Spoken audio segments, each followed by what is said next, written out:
Visual effects have evolved dramatically since their inception in the 1980s, and the credit goes to Hollywood, who has been able to do the unimaginable task of bringing fiction into our real world. It's no wonder then that our famous childhood animated characters are all coming back to life. Hello everyone, and today we'll look at some of the best movie scenes and how they actually look like before and after VFX. So, let's get started.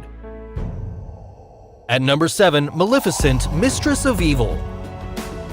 Angelina Jolie truly mastered the art of flying in this 2019 fantasy film. However, to look photorealistic on the big screen, a lot of it was achieved using CGI, and the wings were always completely computer-generated. Now, to make them fly, the traditional method of lifting them up in the air using wires only worked to a certain extent during takeoffs and landings. So the VFX team developed another method where Angelina Jolie and the other characters were flown in the air using a two-pronged tuning fork rig. The rig worked like this. Just imagine how a pitchfork looks here, with no center prong. The center prong being where the performer goes. The fork also had a steering wheel at the back along with a wire that goes to the ceiling on the top. The people in their blue suits are the ones who manually control the wheel.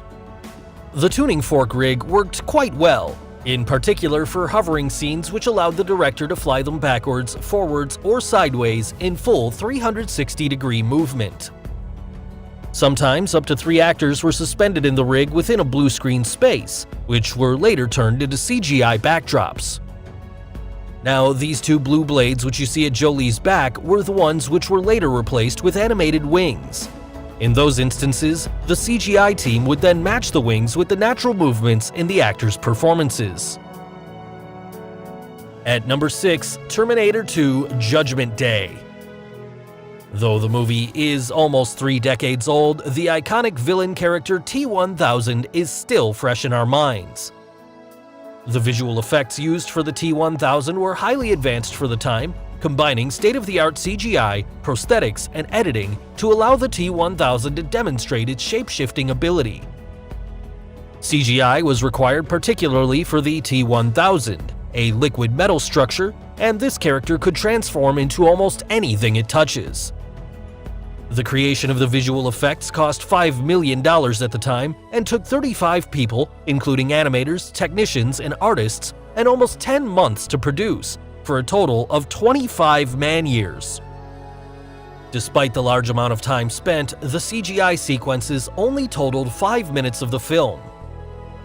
To make a computer model of the face of the T-1000, the VFX team used laser scanning technology called CyberScan. They projected a laser beam across the face of Robert Patrick and used video cameras to build the 3D database. Robert's distinctive walk and run were also recorded and studied vigorously to make the T-1000 as realistic as possible. At number 5, The Jungle Book. The thing that makes The Jungle Book different from any other CGI-intensive film is that it was shot entirely against a blue screen with only a single actor, Neil Sethi, who played Mowgli. All of the 70 animal species and the entire environment was created in CG, and for reference, animal puppet figures and a few people in blue suits were provided for Mowgli to act against, although none appear in the finished film. By creating a digital jungle that is almost impossible to travel to in the real world, the VFX team immersed audiences in an exotic, imagined environment similar to what Avatar did with Pandora, but here they did it for the entire movie. Since the human eye is quite good at catching anything fake, the effects team did a great job in extending naturalism to show how animal mouths moved around human words. They even developed a new software for animating muscular structure in the animals. Such was the enormity of the task that it took 800 shots to create the visual effects of the jungle. The VFX shots took a total of 37 million hours of rendering. On average, a frame took 14 to 24 hours of rendering, while the maximum it took was 42 hours. Around 1,000 remote jungle locations in India were photographed and used as reference in post-production, which would then blend with the animal characters and Mowgli to ultimately create the final product. At number 4, The Walk. Philippe Petit, the man who is famous for his high-wire walk between the Twin Towers of the World Trade Center in New York City in the year 1974. The iconic stunt was recreated in the 2015 film The Walk, played by Joseph Gordon-Levitt as Philippe Petit. Since the Twin Towers no longer exist, the filmmakers had to recreate everything from scratch, and there was not a single piece of real footage available. The team digitally recreated the site, including the Twin Towers and its views of Manhattan as they once appeared. Only the top corner section of the South Tower was physically built, surrounded by acres of green screen. Everything else, the towers, skies, clouds, cityscapes, slack-jawed bystanders, the dangerously steep drop to certain death, is all digitally rendered for the film. Gordon-Levitt, who had no formal high-wire experience, trained directly with Petit. By the end of the 8th day, he was able to walk on the wire by himself and continued to practice while shooting. Along with a body double who performed trickier stunts, the actor shot the climactic wire-walking scenes on a soundstage. It had reconstructions of the top 2 stories of the tower and a wire approximately 12 feet off the ground, which were connected out across a green gorge and was anchored on a pole. The 3D model was matched to the motion of the stunt double, with Gordon-Levitt's performance added. At number 3, Interstellar.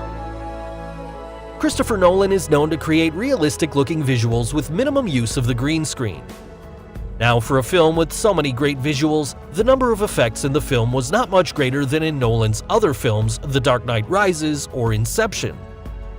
However, for Interstellar, they created the effects first, allowing digital projectors to display them behind the actors rather than having the actors perform in front of green screens.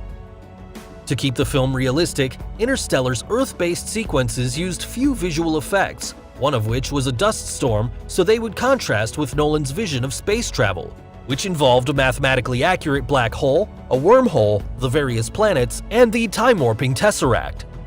However, the standout scene is the one in which the astronaut Joseph Cooper enters the Tesseract, a 4-dimensional space of interlinked timelines, where he communicates with his daughter, Murph, in the far-distant past. The concept was based on a 3-dimensional extension of slit-scan photography. All the elements of Murph's bedroom were scanned at high resolution and were used to create a digital version, and from this, they generated the multiple extruded timelines. The 3D team used this digital model to extend the physical Tesseract set to infinity and beyond. At number 2, Captain Marvel. Everyone remembers Captain Marvel in the Avengers Endgame, where she arrives only at the end to destroy those gargantuan spaceships. In her solo film released in 2019, CGI was used in a lot of the scenes. For instance, look at this scene where she blasts out fire out of her hands. Obviously, it's only stupid to use 2 people dressed in green suits throwing fire flames from her back. The VFX team accomplished this effect by using LED armbands as a lighting prop for the actor. The famous scene where she is plummeting to Earth was done using a digital double for her to be able to close in on her face and really use her face and her expressions only where necessary. Also, to make it seem as if she's falling down from space, there were people beneath her who were moving her around in the blue screen suits, and they tried to puppeteer her to make it feel like she's floating in a more naturalistic way as she would when falling. So finally, the number 1 movie on our list, and yes, it is an all-time favorite film, The Matrix. Not only is The Matrix one of the greatest sci-fi creations, one particular scene has become renowned for its use of special effects in Hollywood and beyond. Yes, the incredible sequence where Neo dodges off Agent Smith's bullets with quite ease. The bullet time special effect is a time-rendered simulation which allows a shot to progress in slow motion while the camera appears to move through the scene at normal speed. The method used for creating this effect involved a technically expanded version of an old art photography technique known as time-slice photography, in which an array of cameras is placed around an object and triggered simultaneously. So the scene was created by suspending the actor on wires, using motion capture, and filming segments with multiple still cameras shooting from different angles.